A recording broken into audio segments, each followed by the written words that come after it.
नमस्कार. पुष्पास खमंग किचनमध्ये आपले खूप स्वागत. आज आपण बनवणार आहोत सर्वांच्याच आवडीचा पौष्टिक आणि खमंग आणि झटपट तयार होणारा दहीभात.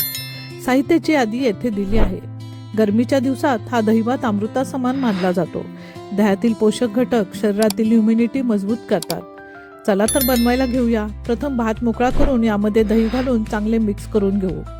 यासाठी गोड मलईयुक्त दही वापरावं.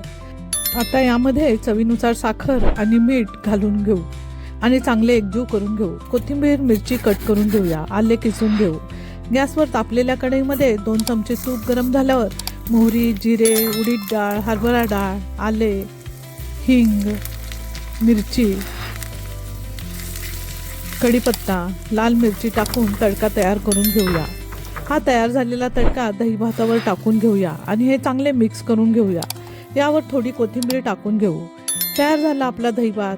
पचायला हलका आणि चवीला अप्रतिम. अशा घरगुती रेसिपी पाहण्यासाठी पुष्पास खमंग किचनला लाईक, शेअर आणि सबस्क्राईब करा. पूर्ण व्हिडिओसाठी खाली लिंक दिली आहे.